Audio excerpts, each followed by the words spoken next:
Pues no, sería totalmente incierto, sería falso.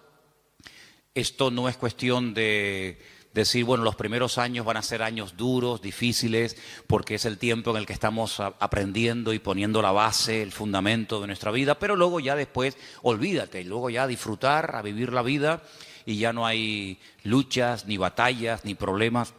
No es cierto. Si alguien te ha enseñado o si has escuchado a alguien que predica así, pues no es verdad. Porque la batalla, la lucha entre la carne y el espíritu durará toda la vida. ¿Amén? Yo sé que algunos dicen, uy, me cuesta decir amén, pero es así de claro. Te va a durar toda la vida. Y en esta tarde vamos a leer unos versículos de Gálatas, capítulo 5, que se parecen mucho, mucho a los versículos que leímos el domingo por la tarde, que era el capítulo 8 de Romanos. Ahora pues ninguna condenación hay para los que están en Cristo Jesús, los que no andan conforme a la carne, sino conforme al Espíritu. Y vimos cómo el capítulo 8 de Romanos, que es un capítulo extraordinario, donde las palabras clave son carne y espíritu, espíritu y carne, aparecen muchas veces con diferentes connotaciones, con diferentes aplicaciones. Ahora cuando comencemos a leer en Gálatas capítulo 5, verso del 16 en adelante, te va a dar la impresión, te va a dar la sensación de que seguimos leyendo la carta de Pablo a los romanos. Pero no tiene nada que ver con la carta de Pablo a los romanos. Esta es otra. Esta es la carta a los Gálatas. Y voy a comenzar a leer a partir del versículo 16. Digo pues, andad en el Espíritu. Ya esto ya lo había dicho también a los romanos. No satisfagáis los deseos de la carne, porque el deseo de la carne es contra el Espíritu, y el del Espíritu es contra la carne. Y estos se oponen entre sí, para que no hagáis lo que quisierais. Pero si sois guiados por el Espíritu, no estáis bajo la ley. Manifiestas son las obras de la carne. Y ahora usted, si quiere, las puede ir contando para que usted se dé cuenta cuántas manifestaciones diferentes hay de la carne. Lectura que, por cierto, se leyó también el domingo a la tarde, solamente la volvemos a repetir. Las obras de la carne son manifiestas y son adulterio, fornicación, inmundicia, lascivia, idolatría, hechicerías, enemistades, pleitos, celos, iras, contiendas, disensiones, herejías, envidias, homicidios, borracheras, orgías, y no ha terminado la lista, sino que simplemente la acorta y dice, y cosas semejantes a estas, y que hay más, acerca de las cuales os amonesto, como ya os lo he dicho antes, que los que practican tales cosas no heredarán el reino de Dios. Y ahora cambia completamente el tono. Ahora se va al tema del Espíritu y dice, mas el fruto del Espíritu es amor, gozo, paz, paciencia, benignidad, bondad, fe, mansedumbre, templanza. Contra tales cosas no hay ley. Los que son de Cristo han crucificado la carne con sus pasiones y deseos. Si vivimos por el Espíritu, andemos también por el Espíritu. No nos hagamos vanagloriosos e irritándonos unos a otros, envidiándonos unos a otros. Si Pablo nos presenta un panorama muy real. Pablo en ningún momento presenta a las iglesias que él pastoreó y fundó en su época como iglesias, como comunidades perfectas, donde no había celos, envidias, no había en definitiva pecado. Claro, si así fuera, nosotros nos sentaría muy mal y nos sentiríamos como los peores cristianos del mundo si leyéramos que los Gálatas, los Corintios, los Filipenses, los Tesalonicenses eran hermanos donde nunca ocurría nada malo, nada negativo, no había envidias, ni peleas, ni celos, ni discrepancias entre los hermanos. Pues nosotros al leer eso, si fuera así, diríamos, Señor, pero qué malos somos. Somos unos pésimos cristianos, porque mira cómo vivían nuestros hermanos del siglo I, sin criticarse, sin tener envidia entre ellos, sin haber competiciones, celos, divisiones, ¿verdad? Sin embargo, el panorama es todo lo contrario. Es todo lo contrario. Mire, si fuéramos a la primera iglesia, a la iglesia primitiva, la iglesia madre, la iglesia de Jerusalén, una iglesia, pues imagínate tú, estaban allí todos los apóstoles, todos los discípulos del Señor, atendiendo, pastoreando la iglesia. De los 12 eran 11, porque uno, todos sabemos que se quitó la vida, Judas, pero el resto estaban allí. Ahí estaba Juan, estaba Tomás, estaba Pedro, estaba Santiago. Así que los mejores maestros, los mejores pastores, testigos presenciales de los milagros y de las enseñanzas del Señor. Algo increíble, una iglesia próspera. Dice la Biblia que no había necesitados entre ellos, no había necesitados. No había gente de clase alta, de clase baja, gente con un poder adquisitivo tremendo, gente que los pobrecitos no tenían ni para comer. Dice que entre ellos no había necesitados. ¿Y cómo solucionaban este problema? Porque en las iglesias hoy en día se ven muchas diferencias. Gente que está muy bien, gente que no está tan bien, gente que le sobra de todo, gente que le falta de todo. Entonces, ¿cómo es posible que en aquellos tiempos el Señor diga, y está escrito, y eso ha sido inspirado por el Espíritu, lo cual no es ninguna exageración ni mentira, que en la iglesia no había ningún necesitado? Bueno, pues muy fácil, muy fácil. Dice la Biblia que los que tenían mucho vendían, se desprendían de su patrimonio y lo repartían a los que no tenían. Sí, pero bueno, es que eso es lo que dice la Biblia, que los que tenían propiedades, no todos tenían propiedades, evidentemente, pero los que tenían propiedades, los que tenían un patrimonio muy grande, lo vendían y no se lo quedaban para ellos, sino que dice que lo repartían, lo ponían a los pies de los apóstoles y ellos sabían a qué familias y a qué hermanos y cómo y cuándo repartir, de tal manera que dice que no había. De puertas para afuera, en el mundo, en la calle, habría, imagínate tú, mendigos, necesitados, pero dice que en la iglesia no había necesitados entre ellos, sino que todos tenían todas las cosas en común. Entonces, claro, muchas veces la gente dice, pero hermano, las cosas que se leían en la Biblia, aquellos milagros, aquellos acontecimientos tremendos, hoy en día no se ven. Hombre, evidentemente, ¿cómo se van a ver? Si la vida de los cristianos no tiene absolutamente nada que ver, nuestras vidas, con eso de la propiedad privada y con eso de la privacidad, etcétera, etcétera, nuestras vidas no tienen nada que ver con la vida que aquella gente llevó, por lo menos durante un tiempo. Y uno dice, una iglesia tan bendecida, con tantas enseñanzas, con los apóstoles, con milagros, porque mira que había milagros allí, milagros que a veces ocurrían hasta sin pedirlos, sin querer.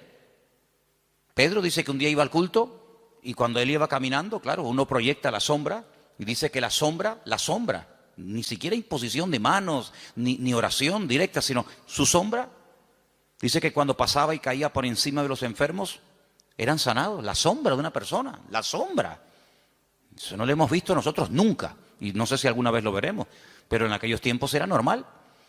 Y cuenta la palabra que incluso había gente que vivían lejos, ya un poquito más adelante en los tiempos del apóstol Pablo, cuando ya era un apóstol, y dice que había personas que vivían lejos, incluso que tenían problemas con demonios terribles, y Pablo se quitaba una prenda de su ropa, un pañuelo, lo que fuera, y se lo mandaban a través de un familiar o de un vecino o de un amigo, y cuando se lo ponían encima aquella persona se sanaba, era liberado. Unas cosas increíbles, ¿no? Increíbles. Multitudes se convertían, un día 3.000, otro día 5.000, los cultos de oración eran diarios, dice que todos los días subían a la hora tercera, a las 3 de la tarde, la hora de más calor, pues no había siesta, sino la siesta era culto de oración todos los días. Iban a entrar a la iglesia y la gente pedía y oraban por ellos y ya entraba, imagínate tú, empezar el culto ya con sanidades y milagros y aún no había empezado el culto. Una iglesia increíble. ¿No te hubiera gustado formar parte, aunque sea un tiempito, de esa iglesia? ¿No te hubiera gustado escuchar? ¿Quién predica el jueves? Juan, el discípulo amado. ¡Wow! Y el domingo por la tarde, Pedro y Santiago. Y el próximo jueves, Tomás. Y el siguiente, una gloria increíble. Pero ¿cuál fue el primer problema de esa iglesia? ¿Cuál fue el primer problema? ¿Económico? No, porque no tenían problemas económicos. Porque ya ellos sabían cómo solucionar los problemas internos de la iglesia. Ellos sabían perfectamente, oye, no llega para tal. Pues no pasa nada, si no llega, yo tengo una casa, la vendo, pum, y con eso se paga no sé qué. Oye, que ahora no tenemos para no sé qué, no pasa nada, tengo un terreno. Ellos sabían perfectamente cómo solucionar los problemas económicos. Entonces, ¿cuál fue el problema de la iglesia? Si no fue económico, si no fue falta de crecimiento, si no fue mala doctrina, mala enseñanza o herejías, ¿cuál fue? Murmuración. ¿Cómo? ¿Pero cómo se pueden murmurar? ¿Cómo se pueden criticar unos a otros los hermanos en semejante iglesia? ¿Y por qué murmuraron? Porque cuando llegaba la hora de la comida, que por cierto, comían todos juntos porque era una especie de gran comunidad, pues no sé, dice que las viudas que eran de origen judío, parece, no sé si es algo que realmente era así, pues eran criticadas por otras viudas que dicen, mira, a ella le has puesto 2 chuletas, a mí me has puesto una sola. Yo veo en el plato de ella que le has puesto 3 papas, a mí me has puesto 2, y las de ella son muy grandes, las mías son muy chiquititas. ¿Cómo puede ser que una iglesia tan bendecida y tan próspera y tan impactante y tan de todo, el primer problema que registre la Biblia fuera murmuración? Pues ese fue el primer problema de la congregación. Y de ahí nace la idea de nombrar diáconos, ayudantes, colaboradores, que cuando llegue la hora de la comida, pues ellos sean los que distribuyan y se evite este problema en la congregación, porque no vamos a permitir que por la comida y por la murmuración se frene el avance y se estropee el buen ambiente espiritual que hasta hoy hemos tenido. Y entonces dijeron, vamos a nombrar 7 hermanos de confianza, 7 hermanos que los vamos a poner como diáconos, que se van a encargar a partir de hoy de solucionar este tema. Porque nosotros no nos vamos a poner ahora a servir las mesas. Lo nuestro es otra cosa. Lo nuestro es la palabra, la oración, tener comunión con el Señor, atender espiritualmente al pueblo. Pero ahora si nos vamos a poner a dar de comida a miles y a miles de personas, se nos va el día en esto y al final no cumplimos con lo que teníamos que cumplir. Pero claro, pusieron unos requisitos. Dice que tenían que ser hombres llenos del Espíritu Santo, de fe y de buen testimonio y sabiduría, para servir las mesas. Pues si esos eran los requisitos de los diáconos, ¿cómo tenían que ser los apóstoles y los pastores en aquella época? Yo creo que muchos de los que somos pastores hoy en día no podríamos ser ni diáconos en la iglesia primitiva, porque ponían el listón tan alto, era algo tan elevado que pedían para que una persona pudiera atender las mesas, que tú imagínate lo que tenían que pedir para ser pastor. Algo realmente increíble. Así que vemos que el problema de la carne y del espíritu ya surgió en el seno de la primera iglesia, en la iglesia primitiva. Imagínate 2000 años después. Imagínate 2000 años después. Si viendo y viviendo en aquel tiempo y en aquel ambiente y aquella atmósfera de gloria, de bendición, de un mover de Dios espectacular, donde todo lo que ocurría era genuino. Las cifras que se dan no son aumentadas, no se estiran las cifras. Bueno, eran 200 los que se convirtieron, pero tú pones ahí 5000. No. Todo era genuino, los milagros eran genuinos, las sanidades eran genuinas. Todo lo que ocurría era genuino, no eran cifras evangelásticas. Eran cifras genuinas, milagros realmente del Señor. Si eso ya ocurría en aquella época, imagínate hoy en día cuando nuestro nivel de santidad, nuestro nivel de espiritualidad no tiene absolutamente nada que ver con el de nuestros hermanos de los primeros siglos de la era cristiana. Entonces vemos que el problema dentro de la iglesia fue la carnalidad. Ahora, oraba y le pedía al Señor, Señor, tiene que haber algún cuadro, tiene que haber algún pasaje en la Biblia para que este tema que estamos tratando últimamente de la carne y del espíritu, de vivir en victoria o vivir en derrota, nos resulte lo suficientemente gráfico como para captar lo que más o menos quiere decir la Biblia cuando habla de la lucha continua entre la carne y el espíritu. Y hay un pasaje extraordinario. Hay un pasaje increíble y lo vamos a leer esta tarde y vais a ver cómo al entender ese pasaje vais a poder entender mucho más lo que me refiero cuando hablo de la carne y del espíritu. Vamos al primer libro de la Biblia, al primero, que se llama Génesis, capítulo 25. En Génesis capítulo 25 vamos a leer una historia muy conocida, pero de la cual vamos a extraer muchísimas lecciones para poder entender mejor la lucha entre la carne y el espíritu. Génesis capítulo 25, voy a leer a partir del versículo 19. ¿Lo tienen, hermanos? Muy bien. Dice así la palabra del Señor. Presta atención, hermano. Estos son los descendientes de Isaac, hijo de Abraham. Abraham engendró a Isaac. Y era Isaac de 40 años cuando tomó por mujer a Rebeca, hija de Betuel, arameo de Padán Aram, hermana de Labán, arameo. ¿Cuántos datos en un solo versículo? La edad, el nombre del padre, el nombre del hermano, un montón de datos, todos muy importantes. Quédese con esta cifra. 40 años tenía cuando Isaac se casa. Y entonces dice en el versículo 21, y oró Isaac al Señor por su mujer, que era estéril, y lo aceptó el Señor y concibió Rebeca, su mujer. Y los hijos luchaban dentro de ella y dijo, si es así, ¿para qué vivo yo? Y se fue a consultar al Señor.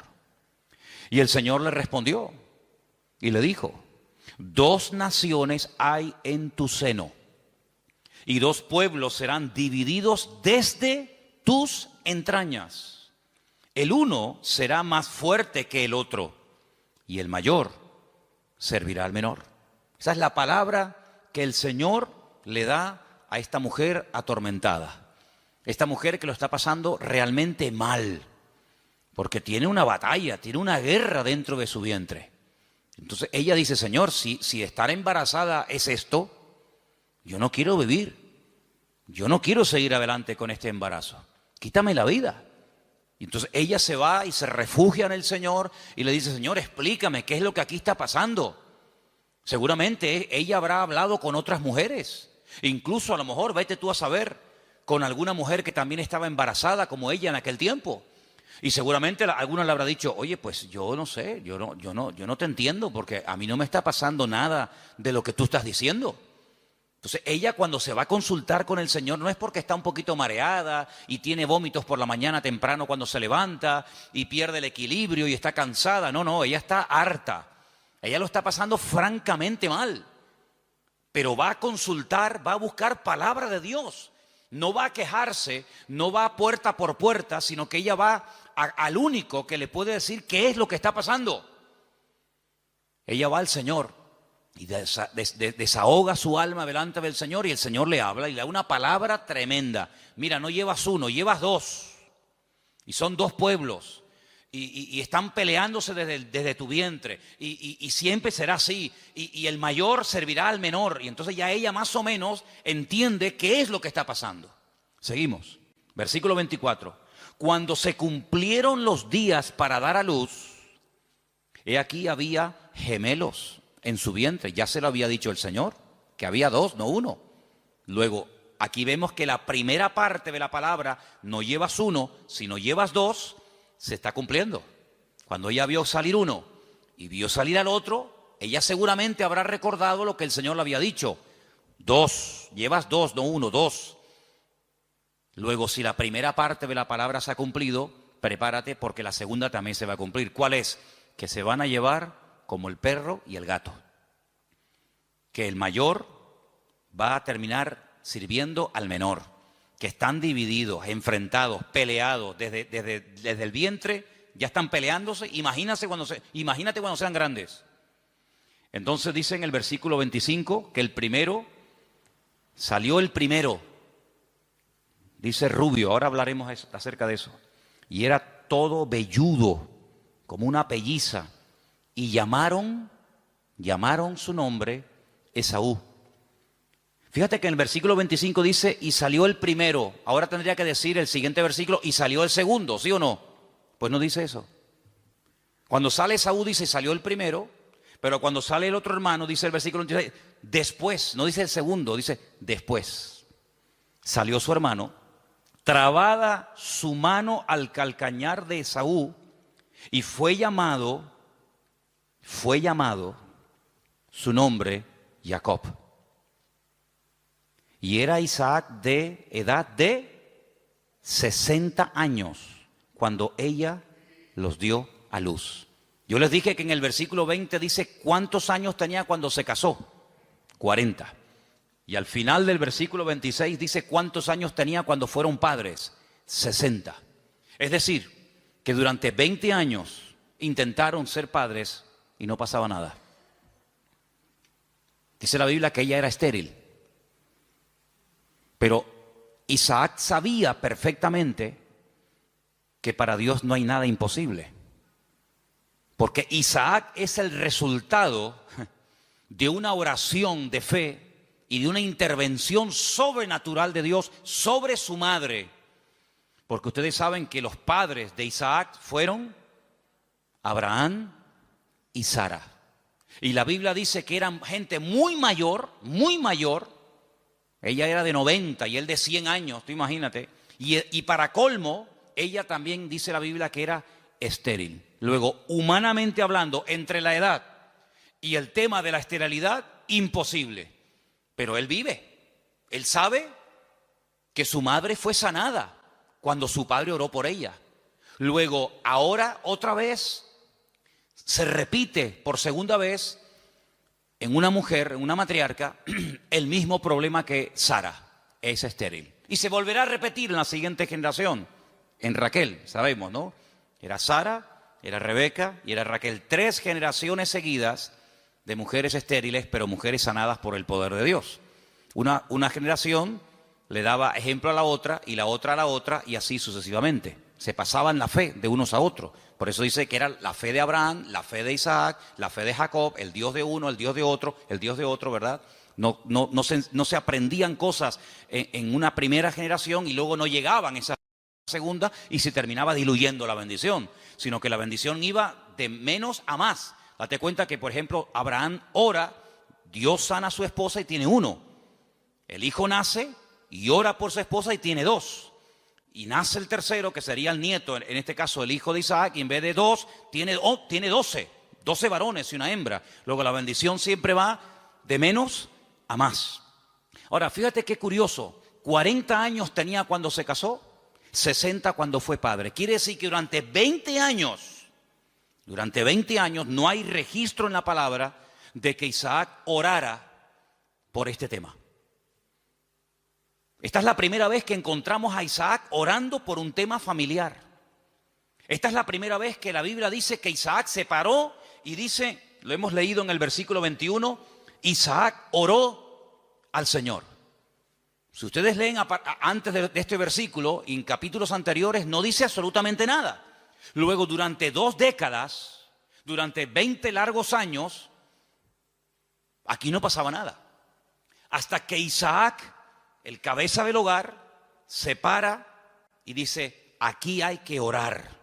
Pero el texto que estamos leyendo esta tarde me llama mucho la atención porque cuando dice en el versículo 21, y oró, esa palabra, vayetar, significa oró insistentemente, porfiadamente.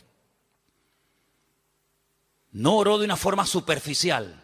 Bueno, Señor, tú sabes que queremos ser Padre, ayúdanos en tu nombre, amén. Venga, vamos a hacer otra cosa. Sino que él se metió en serio con Dios. Él dijo, aquí hay un problema. Curioso que no dice que su esposa también oró con él, sino dice que él se puso enfrente de ella a orar por ella.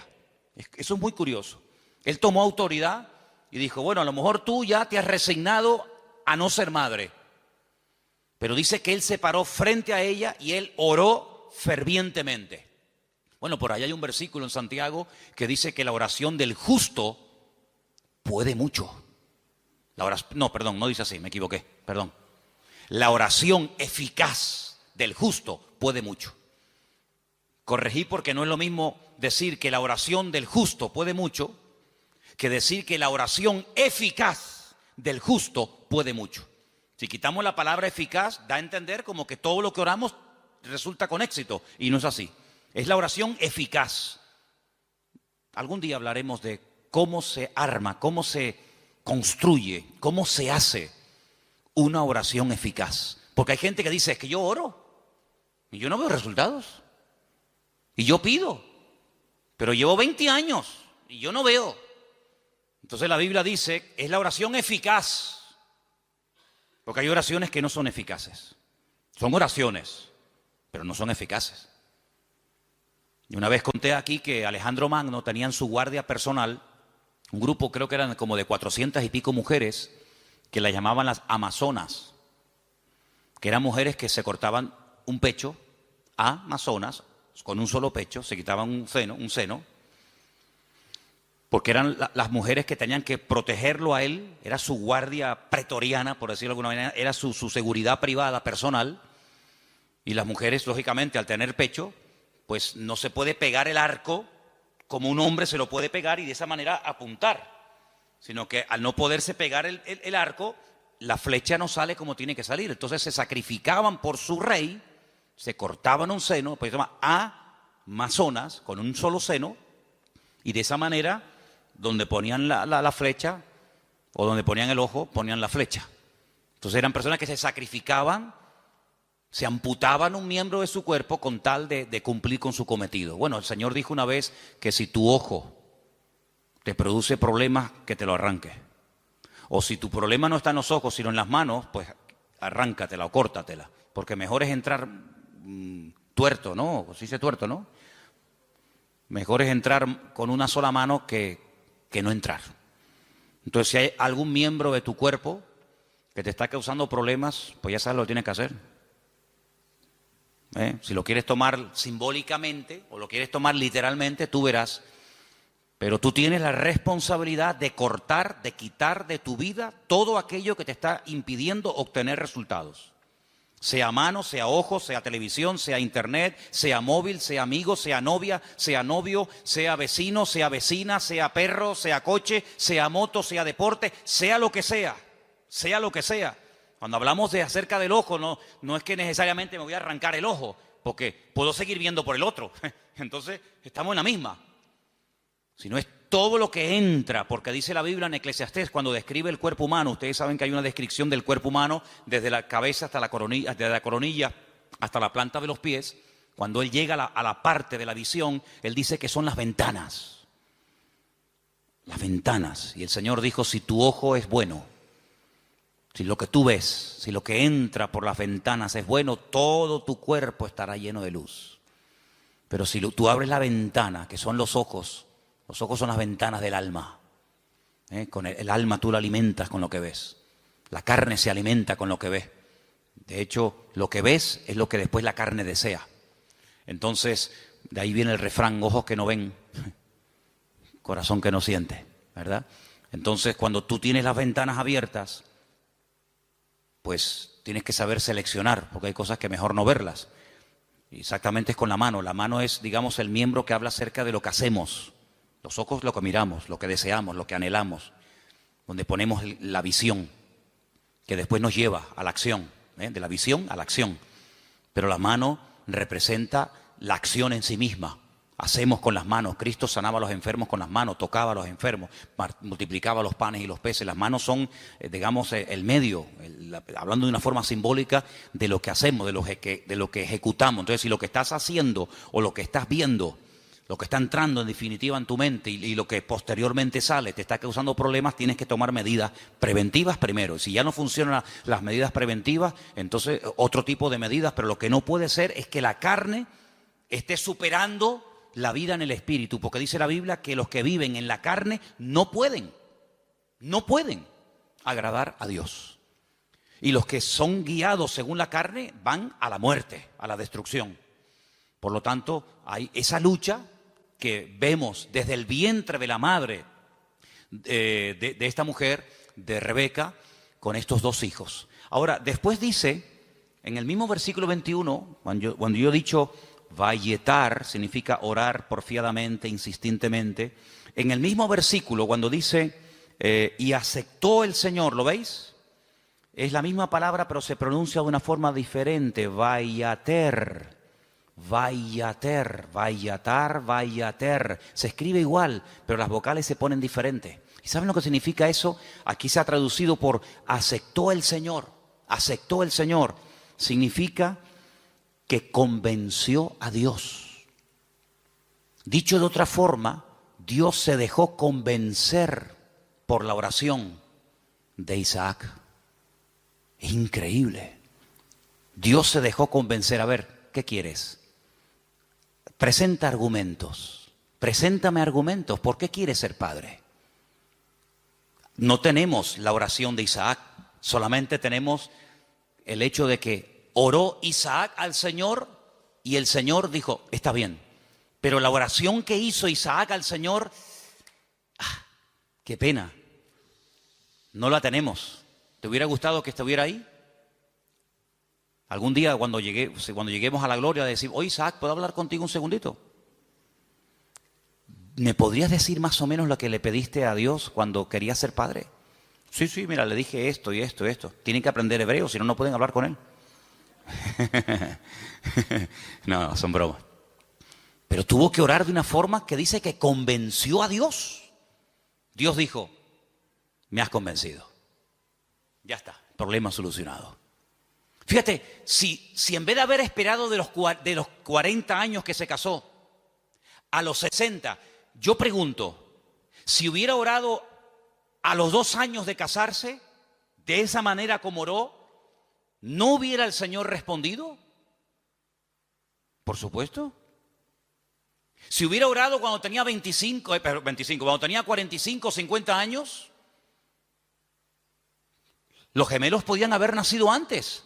Pero no hay registro en la Biblia de que Isaac orara a esa edad, con esa intensidad y con ese fervor. Pero sí hay registro en la Biblia, a los 60 años, cuando él ora, el Señor se deja convencer. Los argumentos que presentó Isaac, pienso yo que un argumento podía haber sido este. Señor, tú le dijiste a mi padre que en ti serían benditas todas las naciones de la tierra y que tú le darías un heredero y que yo sería el hijo de la promesa. Pero Señor, cuando yo me muera, mi padre vio en mí el cumplimiento de la palabra. Yo soy el hijo de la promesa. Por eso me pusieron Isaac, Yishak, que significa ríanse, gócense, alégrense. Estaba todo cerrado, estaba todo opuesto. La esterilidad de la madre, la vejez del padre, imposible. Pero ríanse, Yishak. Yo soy el hijo de la promesa. Pero ¿y cuando yo me muera? Se acabó la risa, se acabó la alegría. Cuando yo y mi mujer nos muramos, ya no hay continuidad. La bendición nació y murió con nosotros. ¿Cómo puede ser esto? Señor, dame hijos para que siga la bendición. Y ahí presenta argumentos. Y ahí, en el buen sentido de la palabra, Isaac dialoga, discute, pelea con Dios en oración. Y dice, Vayater, Dios se dejó convencer. Estoy de acuerdo, Isaac, perfecto. Tu mujer a partir de ahora quedará embarazada. Qué tremendo, ¿eh? Qué tremendo. Si nos tomáramos más en serio, no solo la oración, sino cómo oramos, qué diferente sería nuestra vida, ¿sí o no? A veces no tenemos suficiente fe. Yo sé que la fe la tenemos que poner en el Señor, eso lo tengo más claro que el agua. Pero el Señor nos ha dado un medio poderosísimo, que es la oración. Si lo usáramos más, si oráramos más fervientemente, y esto no tiene nada que ver con el carácter de uno, porque Santiago, cuando dice que la oración eficaz del justo puede mucho, pone un ejemplo. Uno dice, bueno, oración eficaz de un justo, a ver, ¿quién podría ser? No hace falta que te rompas la cabeza. Santiago dice, Elías era un hombre, dice, sujeto a pasiones semejantes a las nuestras. Cuando se enfadaba Elías, hermano, sal corriendo, Sal corriendo, que cuando éste se enfada, ora a Dios, te cae una llama de fuego encima y te fulmina, Estaban un día en lo alto de una montaña y el rey dice, llámenme al profeta. Y llega un capitán con sus soldados y le dice, varón de Dios. Así como no le gustó mucho el tonito, ¿no? No le gustó mucho la forma tal vez como se lo dijo. Y Elías se le queda mirando y le dice, varón de Dios, ¿no? Así como con rintintín. Si yo soy varón de Dios, que quede bien claro y que caiga fuego del cielo y lo hace. Los calcinó a los 50. Hicieron un asado ese día ahí en medio del campo. Al día siguiente el rey dice, bueno, esto habrá sido, no sé, una casualidad. Venga, vayan a buscarme a ese hombre. Varón de Dios, Venga, date prisa. Sí, si yo soy varón de Dios, que quede bien claro, ¡fum! Ya van 100. Un olor a carne en la atmósfera había terrible, ¿no? Tercer grupo, vayan a buscarme a ese hombre. Cuando llega el tercero se tira a tierra y le dice, gran varón de Dios, ten misericordia de mí, por favor, no me quemes. Te pido, te suplico. Así me gusta. Ahí se baja Elías. Así era Elías, amigo. Así era Elías. Alguien dijo en cierta ocasión que si el Señor no se lleva en un carro de fuego a Elías, le prende fuego a todo el país. Porque para él todos estaban mal. Claro, para él todos estaban mal. En un día, mató a 100 soldados. Días más tarde, a 450 profetas de Baal les cortó el cuello en el monte Carmelo. Pero, ¿pues este quién es? Y después hablan los americanos de Rambo. Esto es increíble, esto es tremendo este hombre. El Señor se lo tuvo que llevar con él. Pero mira, era un hombre que se desanimaba, ¿sí o no? Señor, quítame la vida, estoy harto, me siento solo. Este no es mi sitio, no sé qué, orando tontería. Una mujer le dice, mañana como no ponga tu cabeza en un plato, como tú pusiste en un plato la cabeza de mis profetas, y sale corriendo por miedo a la mujer. Claro, si Elías era tremendo, ¿cómo tenía que ser esta mujer? Porque para salir corriendo desde allí hasta donde fue corriendo, pero dice que era un hombre sujeto a pasiones semejantes a las nuestras. Se enfadaba, se desanimaba, se deprimía, oraba tonterías. Pero cuando oraba, amigo, cuando ese hombre entraba en guerra y en comunión con Dios, no había infierno que lo pudiera detener. ¿Te das cuenta? Entonces aquí encontramos un ejemplo de cómo este hombre ora. La mujer no dice que orara. Bueno, pero que tienes que orar eres tú, que para eso eres el hombre, para eso eres la cabeza. Y tú tienes que traer la bendición a tu casa. Y la bendición viene cuando tú buscas de Dios, cuando tú oras sinceramente. Mira, el peor defecto que puede tener un hombre no es que no predique. Hermana, si su marido nunca va a ser un predicador, no se enfade con él. No todos han sido llamados a predicar. Ese no es el mayor problema de un hombre. El mayor problema de un hombre es que no sabe cantar. No. Hermano, hay hermanos que el Señor los bendiga. Por ahí no van los tiros. Es que a mí me gustaría tener un hombre que cante, sí, pero mire, le tocó, no hay más, hermana. El problema de un hombre no es que no canta o no predica. ¿Tú sabes cuál es la peor desgracia que puede tener un hombre? Que no sepa orar. Ese es el problema más grande que puede tener una mujer, es que su marido no ora, que no sepa orar. Porque este hombre, cuando oró fervientemente y oró porfiadamente, insistentemente, automáticamente en la casa todo cambió, todo cambió. Ahora la oración trajo problemas, porque por la oración de Isaac dice la Biblia que su mujer lo estaba pasando mal. Pero ella, ¿qué fue lo que hizo? Lo que le enseñó su marido: vete a hablar con el Señor, déjate de quejarte, vete a la cámara secreta, y allí en la cámara secreta abre tu alma delante del Señor. Y el Señor le dio una palabra tremenda. A muy pocas gentes el Señor le da palabras específicas para sus hijos, y a ella se los dio. Vamos a leerlo otra vez. 2 naciones hay en tu seno, 2 naciones, 2 pueblos serán divididos desde sus entrañas. Es imposible la convivencia. Un pueblo será más fuerte que el otro pueblo, y el mayor servirá al menor. Tremendo. Este hombre cambió la situación de su casa porque oró por ella.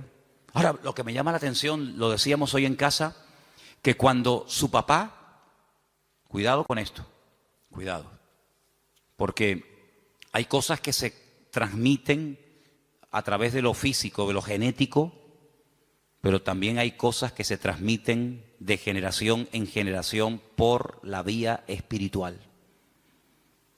Si me sacan una célula de mi cuerpo, cualquiera que sea, y extraen un ADN de mi pelo o de donde sea, en un 99,9% ese ADN dirá que yo soy hijo de fulano de tal. Es inevitable, totalmente inevitable. Las famosas pruebas de paternidad. No, es que ese hijo no es mío. Sí, hazte una prueba de paternidad y ahí, amigo, ahí sale. O eres o no eres. Bueno, tal vez no. O eres o no eres. Lo genético, queramos o no, se transmite de generación en generación. y lo espiritual.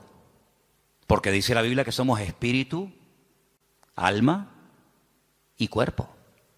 Luego transmitimos la genética y como lo natural es un reflejo de lo espiritual, lo he dicho ya 1.000.000 de veces, pues si transmitimos lo genético, si transmitimos lo físico, lo espiritual, no te quepa la menor duda.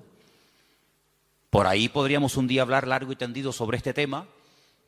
Dice la palabra de Dios que tal la madre, tal la hija. ¿Sí o no? Eso dice la Biblia. Tal la madre, tal la hija. No dice tal el padre, tal el hijo. Eso no lo dice.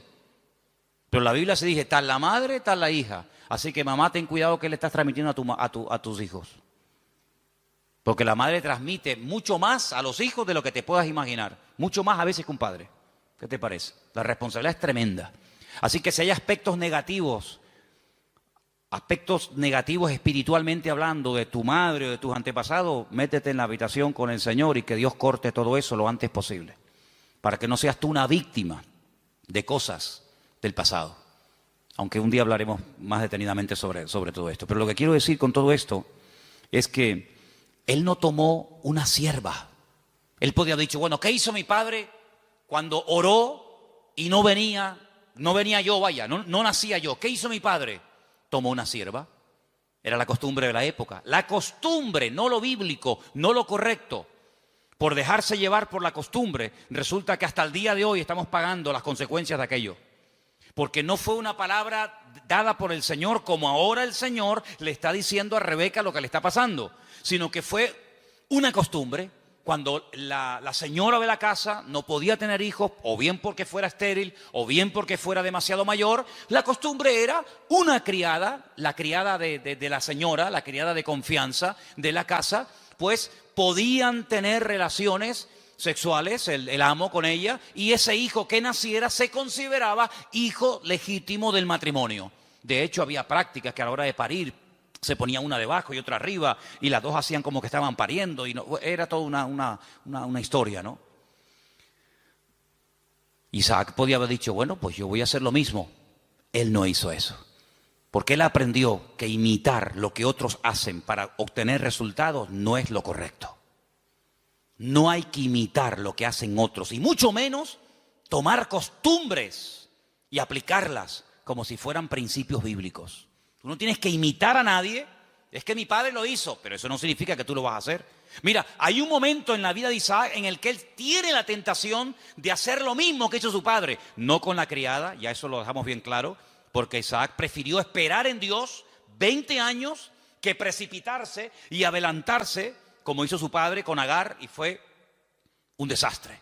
Que al final saben que tuvo que expulsarla, al hijo, etcétera, etcétera. Pero hay un momento en el que él quiere bajar a Egipto, porque su papá bajó a Egipto. Y entonces el Señor lo para y le dice, no, tú no bajas a Egipto.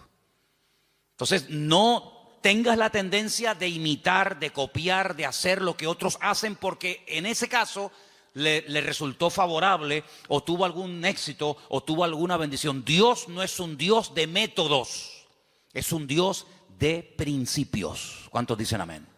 Usted no tiene que imitar, no es que, es como por ejemplo, usted sabe que cuando hay una persona enferma, siempre hay alguien que se te acerca a decirte lo que tienes que tomar. Cuando hace poco tenía la garganta mal, me afectó un poco la garganta, si yo me hubiera tomado todo lo que me dijeron, me hubieran envenenado. Me hubieran envenenado. No, tienes que tomarte tomillo con un poco de orégano y con una cuchara y una yema de huevo. Al rato venía otro. No, lo que tú tienes que hacer es tomarte gárgaras de limón con miel por la mañana. Venía otra. No, lo tienes que hacer una infusión de jengibre. Si yo llego a mezclar todo eso, estaría muerto. Porque todos tenemos siempre la tendencia de decir a los demás lo que tienen que hacer. Y aquí vemos algo muy importante. Isaac dijo, mi padre hizo mal. Pero yo no voy a imitar a mi padre. Yo voy a orar al Señor, y aunque seguramente Isaac tenía muchas criadas y muchas siervas, yo no voy a hacer eso. Y eso se lo transmitió a su mujer, de tal manera que ella, cuando está mal, lo que hace es lo que su marido le ha enseñado. Vete a orar y el Señor te dirá lo que tienes que hacer. ¿Cuántos dicen amén? Tremendo, este pasaje me gusta muchísimo. Así que no toma el ejemplo de su padre, pero ahora vamos al versículo donde dice que los hijos luchaban dentro de ella, dentro de ella. Hay otra versión que dice se agitaban. Hay una palabra un poquito extraña en hebreo que es vayitrosasú, algo así, que viene de la raíz ratz, que significa correr, destrozar, aplastar. Se estaban matando los hermanos en el vientre de la madre. No es que decía, échate un poquito para allá, como por las noches, ¿no? Cuando estamos durmiendo, sobre todo cuando hay calor, ¿no? Los matrimonios, cuando hay calor, que dice, échate para allá. Cuando hace frío, dice, échate para acá. No es que quedamos, para allá o para acá, bueno, depende de la estación. Échate para allá, échate para acá. No es que estaban ahí incómodos, ¿no? ¿Verdad? Sino que se estaban matando. Querían salir los dos antes de tiempo. Se estaban aplastando. Se estaban dando una cuerada entre ellos tremenda. Ahora, tú imagínate tener dos, si ya uno es complicado, imagínate tener dos que se están matando y peleando el uno al otro. Bueno, el otro día me contaron algo, yo no sé si será verdad o no, pero dice que una madre embarazada denunció a su hijo antes de nacer, porque le estaba dando un mal embarazo. Lo denunció. Y dice que un juez aceptó la denuncia y que cuando salga niño, no sé, lo llevarán a comisaría o le pondrán a la esposa, yo no sé. Denunció al hijo porque le estaba causando problemas al embarazo. Oye, hay que estar de verdad. Después dicen que nosotros estamos locos, pero el mundo está, bendito sea Dios. Denunció al bebé que aún no ha nacido. Imagínate tú, su propia madre. Pórtate bien, que te portes bien, que no te muevas. Imagínate dos peleándose ahí, matándose y pellizcándose y pegándose puñetazos. Es que hay dos dentro. Y uno es completamente diferente al otro. Y ahí es el cuadro que yo estoy utilizando esta tarde para reflejarles la realidad de la batalla que hay entre la carne y el espíritu. Uno tendría que sentirse tan mal como se sintió Rebeca cuando hay esa batalla interior dentro de nosotros entre la carne y el espíritu, que no nos queda más remedio que ir a hablar con Dios y desahogarnos con el Señor. Ella no dijo, bueno, esto es normal, sino cuando en nosotros hay esa guerra, como decía Pablo, Romanos capítulo 7, léanlo, es un capítulo tremendo. Pablo abre su corazón, Pablo se quita la careta y dice, hermanos, lo que quiero hacer no lo estoy haciendo. A veces hago cosas que no quiero hacer. Miserable de mí, ¿quién me librará de este cuerpo de muerte? Lo que quiero hacer no lo hago lo que no quiero y hay una ley dentro de mí. No le eche la culpa a fulano, a mengano. Hay una ley, hay algo dentro de mí. Es esa ley que la carne se rebela contra el espíritu contra la carne, igual que Jacob y Saúl, que se mataban y se pegaban el uno al otro. ¿Y qué hizo Rebeca? Se fue a hablar con el Señor. Eso es lo que deberíamos de hacer cuando nos sentimos mal, cuando queremos orar, pero no quiero orar. Cuando quiero leer la Biblia, pero no me da la gana de leer la Biblia. Y cuando quiero que Dios me bendiga, pero ya no quiero saber nada de Dios, me tiene cansado. Y cuando quiero ir, pero ya no quiero ir. Cuando hay esa lucha, no te resignes y digas, bueno, seré que soy raro, seré que soy un bicho extraño. No. Lo que tenemos que hacer es lo mismo que hizo Rebeca. Señor, ¿qué pasa? ¿Qué me está pasando? Señor, háblame, ayúdame. Porque si no me ayuda, quítame la vida. Porque esto no es vida ni es nada. No lo dijo, pero casi probablemente estuvo tentada a decir, es que yo estaba mejor antes que ahora. Yo estaba mejor antes cuando era una mujer estéril, sin hijos, que ahora que tenía que estar saltando de alegría por estar embarazada, pues antes yo vivía y me sentía mejor que ahora. Ahora que me has bendecido, esta bendición me está trayendo unos problemas terribles. No dijo todo esto, lo estoy diciendo yo, a ver si me entienden. Pero ¿cuántas veces puede pasar por nuestra mente? ¿Cuántas veces nos pueden cruzar los cables por nuestra mente y decir, ¿y ahora qué? De ahora, y lee la Biblia, y vas a la iglesia y no sé qué, y te das cuenta. El diablo es tremendamente cruel con nosotros. Y nos hace ver un panorama irreal, pero lo pinta de tal manera que parece que es real. Tremendo. Ya se lo dijo el Señor, solamente te quiero pedir una cosa, que te postres y me adores. Y si lo haces, mira qué fácil, te postras, me adoras y ya está. Te doy todos los reinos de la tierra. Y el diablo lo que quiere, detrás de toda tentación, detrás de todo ataque, siempre está lo mismo. Claudica, tira la toalla, ríndete. ¿Y qué es rendirse? Es darle la razón al diablo. Pero dice la Biblia, sométete a Dios. resiste al diablo y huirá de vosotros. ¿Cuántos dicen amén? No dice, no, yo me someto a Dios y el diablo huye. Es que no dice eso. Es que no dice eso. Como tú te estés montando una vida cristiana diferente a los principios que dice la palabra, te vas a llevar cada palo, te vas a llevar cada desilusión, porque ves que haces cosas y no funcionan. Y no hay nada peor que hacer algo y ver que no funciona y te enfadas con Dios. Someteos a Dios, someterse a Dios. ¿Qué es someterse a Dios? Habrá que explicar a estas alturas lo que es someterse a Dios. Hermano, rendirse a Dios sin condiciones. Es que yo siento, es que yo creo, es que a mí me parece, es que yo haría. Someterse, rendirse. Tú has perdido la guerra, el que manda soy yo. No me digas a mí dónde tienes que vivir, cómo tengo que vestirte, cómo tengo que tratar, porque tú te has rendido. El que he ganado soy yo, y el que gana la guerra le dice al vencido cómo tiene que hacerse las cosas. No me vengas a poner condiciones. Someterse a Dios, rendirse a Dios. Ya no vivo yo. Muy bien, perfecto, perfecto. Ahora que te has sometido, ahora que te has rendido, ahora puedes resistir. ¿A quién? Al diablo. Y huirá, tiempo futuro, huirá. Pero no me dices cuándo, no. Te digo el presente, sométete, resiste, tiempo presente. Y en futuro, la victoria, huirá. Es decir, si tú te has sometido a Dios, tú sabrás, yo no sé. Si tú te estás sometiendo a Dios diariamente, porque no es que me sometí el domingo pasado y durante toda la semana hago lo que me da la gana. No, me someto el lunes, me someto el martes, me someto el miércoles, me someto cada día, cada instante de mi vida. Si yo me estoy sometiendo, yo tengo que resistir el lunes, el martes, el miércoles. Y si no has solucionado el problema, si no ha huido el enemigo, si no se ve un rayo de luz en el horizonte, ¿qué hago? Pues quiere decir que tienes que seguir sometiéndote a Dios y resistiendo, sometiéndote y resistiendo. ¿Hasta cuándo? Hasta que huya. Ese es el objetivo, hacer huir al enemigo, ¿sí o no? Cuando tú te montas en un avión, imagínate que te vas de aquí a Madrid y por el camino dice, señorita, una preguntita por favor. ¿Estas turbulencias es normal? Sí, es normal. ¿No me podría dejar usted a mí por el camino, por favor? ¿Cómo? ¿Cuánto tarda esto? 2 horas y media. ¿2 horas y media? No, yo no. No, dígale al chofer que en la próxima parada me bajo. Menos mal que no hay timbre en los aviones. Si hubiera timbre, ¿cuántas veces le darían la paliza al pobre piloto? Para, aquí me quedo. No, tú tienes que llegar hasta el final, porque tú saliste de un sitio para llegar a otro. Y en la vida cristiana no hay paradas intermedias. Saliste y no volváis atrás, dice la Biblia.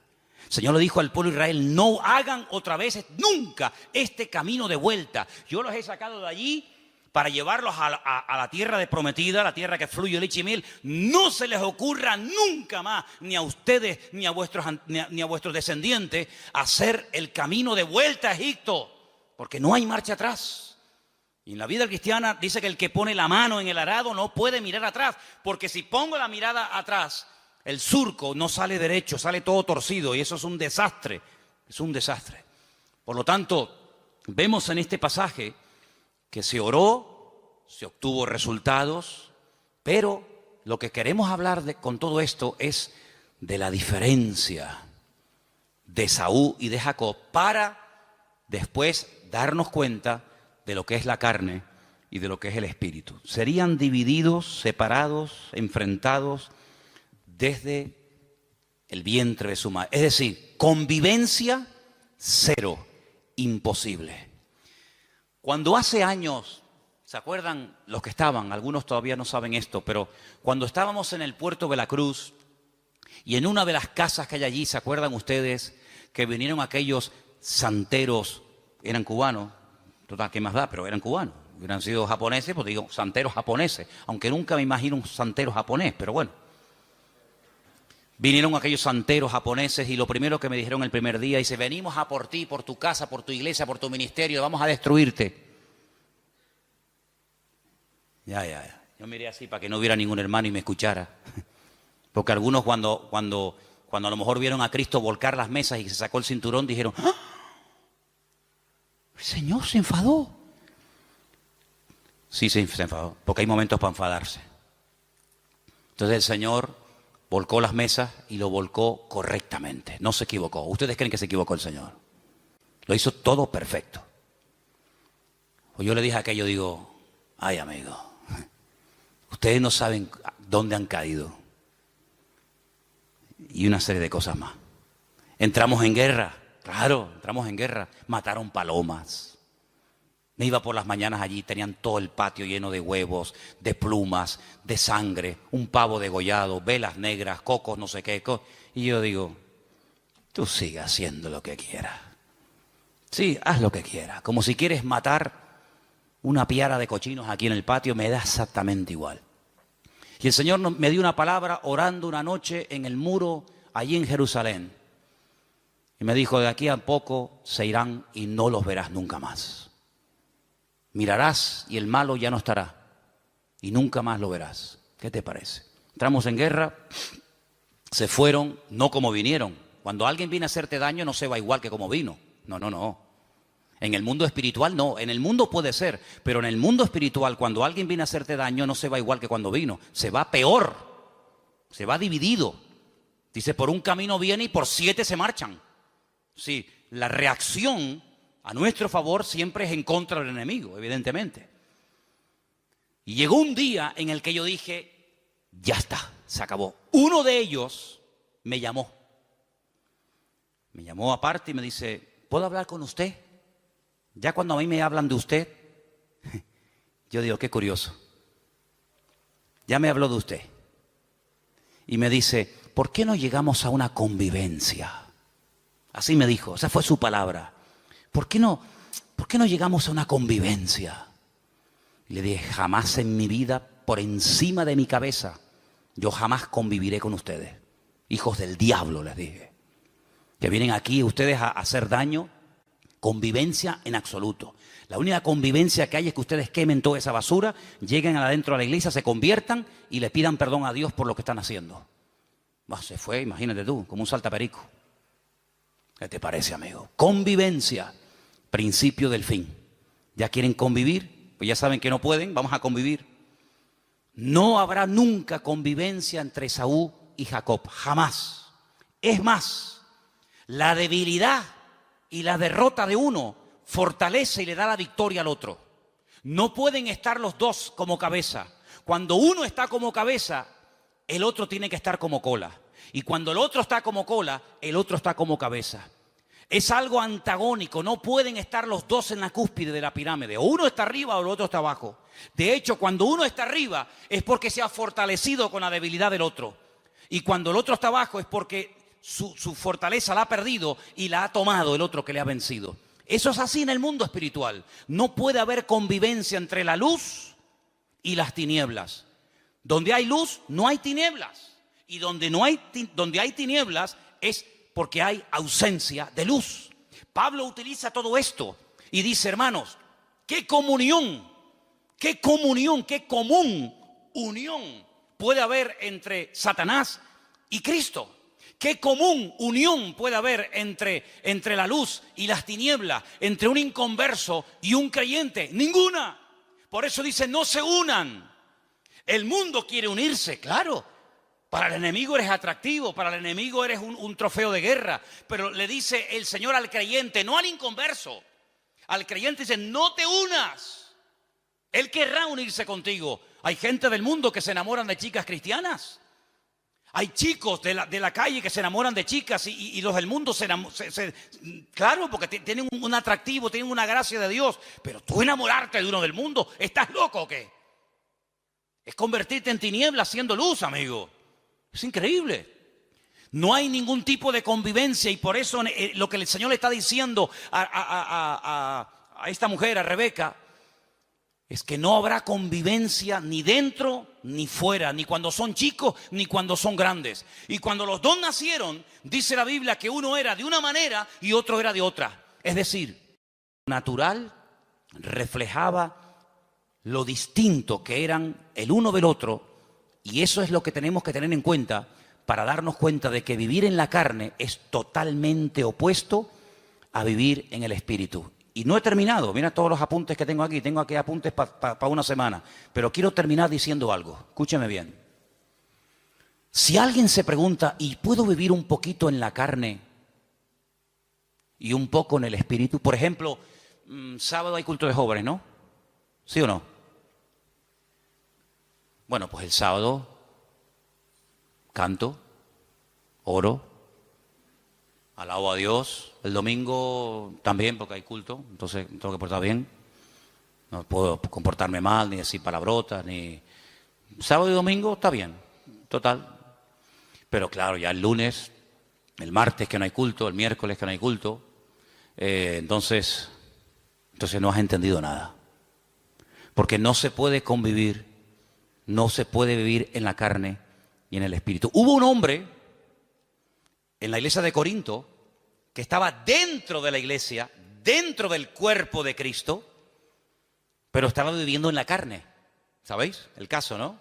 Dice la Biblia que el pecado que estaba cometiendo, cuando Pablo se lo comenta, dice, oye, pasa esto, esto y esto. ¿Cómo? Dice, lo que ese hombre está haciendo, el pecado que está cometiendo, ese perverso, lo llama así la Biblia, perverso, que viene de pervertido. Dice, ni los del mundo lo practican. Ni los del mundo están viviendo en tanto desorden como ese que se llama hermano, pero se ha metido dentro de la congregación y no tiene nada que ver con una vida de un cristiano. Pablo dice, yo ya lo tengo claro. Bíblicamente dice, yo ya he juzgado ese caso. Yo ya lo he juzgado. Juntaos vosotros con mi postura, con mi espíritu, con mi determinación y cogerlo y sacarlo de ahí. Entréguenselo a Satanás para que destruya la carne, a ver si su espíritu se salva. Una cosa increíble. Entonces le dijeron, mira, ven para acá, aquí no puedes venir más. Te estaba acostando con la mujer de su marido, de su padre, que a lo mejor no era su madre, pero podía ser la madrastra. Estaba teniendo relaciones sexuales con la mujer de su padre. Y Pablo dice, pues pero eso, ni en el mundo se hace eso. Ni en el mundo se comentan esos pecados. Cójalo, dice que lo echaron fuera para que Satanás lo zarandeara, lo sacudiera. Cuando tú sales de la iglesia, el diablo te dice, ven. El 4 de junio tú estabas aquí en la plataforma llorando, diciendo, Señor, usa mi vida, voy a servirte, cuenta conmigo, diablo, te reprendo, te ato. Y el diablo escuchando. El diablo dice, hoy está eufórico, hoy está animado, le tocó el mensaje, está potente. Espérate la semana que viene. Cuando estás, no voy más a la iglesia, estoy desanimado, no sé qué. El diablo dice, ven para acá. ¿Qué me dijiste tú el otro día por la tarde? Te reprendo, diablo, fuera, diablo. Ven, te mete una sacudida en un minuto que tus 6 meses de cristiano te los tira por tierra, amigo. Te mete una tunda que en algunos casos algunos ni se levantan. Fíjate lo que te digo, ¿eh? Cuando ustedes oren, ustedes se están comprometiendo, el mundo espiritual oye, los demonios oyen, los ángeles oyen, Satanás oye, Dios oye. Y el mundo espiritual tiene una característica que a veces los seres humanos hemos perdido, y es que son pacientes. Son pacientes, saben esperar, son sigilosos como la serpiente, que están horas y horas y horas en un charco de agua colgados en un palo. Horas ahí sin moverse, no pestañean nada, esperando que pase una presa. Uno dice, vámonos ya, aquí no viene nadie, está uno pescando, llevamos 10 minutos, pues espérate un momento, si acabamos de llegar, vámonos ya. La serpiente está ahí esperando, 1 hora, 2 horas, hasta que ¡rac! Son así, amigos. Entonces el diablo en el mundo espiritual hay esa característica de saber esperar. ¿No dice la Biblia que está como un león rugiente? ¿Buscando a quién? ¿A quién devorar? A veces no lo tiene fácil, hay que ser sincero. A veces no encuentra uno una presa fácil. Pero cuando el lobo, cuando el león, cuando el animal que va a cazar, que vive de la carne, de lo que mata, va a cazar, no ataca al primero que ve. Jamás hace eso. Se sube en un lugar alto y observa la manada. Hay 3.000 ñus, 200 cebras, 400 antílopes. ¿Y a dónde ataco? ¿A dónde voy? Espera. Y empiezan a observar. Uy, aquel camina raro. Empiezan a mirar. Va cojo, es mayor. Se cansa, va el último. hacen una estrategia de tal manera que a ese, que no puede ir al ritmo de los otros, lo aísla, la manada se va, lo deja solo, y cuando está solo, encima, débil, enfermo, se le tiran encima y se acabó. El diablo es un ladrón que viene a hurtar, a matar y a destruir. Lo que le da fuerza al diablo en un país son los carnales. Lo que le da fuerza a los demonios en una nación, en un continente, son la gente carnal. Y por eso lo que tenemos que hacer es sacudirnos de la carnalidad. Porque la próxima semana, tal vez el domingo, la segunda parte del mensaje, veremos a dónde se llegó en la relación entre hermanos. Ya era insostenible aquello. Y entonces nos damos cuenta de que Esaú, el carnal, el malo, tenía una cosa que necesitaba urgentemente Jacob para poder triunfar en la vida. Y entonces vamos a descubrir qué es lo que tiene el mundo, qué es lo que tiene Esaú, que a nosotros nos interesa quitárselo, pero cuando se lo quitemos, ahí te quedas, Esaú. Entonces, hermanos, eso es lo que significa pelear la buena batalla. Se dan cuenta que hay tanto material, se dan cuenta que hay tanto tema, pero lo importante es que le digas al Señor otra vez. Sé que el domingo te pedí que lo dijeras, pero otra vez te pido que hoy lo hagas. Señor, no quiero vivir en la carne. Cierra tus ojos ahí donde estás. Quiero vivir sometido al Espíritu. No quiero el espíritu de Esaú. No quiero ser un carnal. No quiero ser una persona que menosprecia las bendiciones, sino que pelea para obtener las bendiciones de Dios. Isaac cambió su casa cuando oró y obtuvo resultados en el nombre del Señor. Y hay cosas que tú tienes que tomar autoridad y pelearlas y orar en el nombre del Señor, con la autoridad del Señor y su palabra, porque el Señor te ha llamado a ti a vivir en victoria. Y en esta noche yo quiero que tú le digas: Señor, quiero vivir en el Espíritu, ayúdame a vivir en el Espíritu, renunciando a la carne, renunciando a vicios, renunciando a viejos recuerdos, a costumbres, renunciando a todo lo que no trae gloria a Dios. Y en esta tarde me someto al señorío de Cristo. En esta tarde me someto a la palabra, al trato de Dios en mi vida. En esta tarde, Señor, me someto al Señor para que pueda resistir al enemigo y obtener victoria. Gracias, Padre, porque tú eres poderoso en mí. Gracias, Padre, porque mayor es el que está conmigo que el que viene contra mí.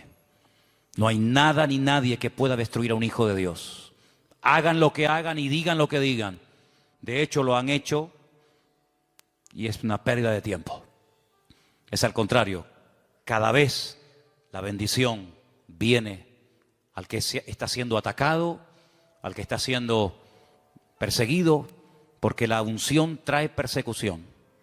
Y cuando hacemos la voluntad de Dios, el Señor siempre bendice. El resultado, el botón de muestra, es lo que Dios está haciendo en las vidas.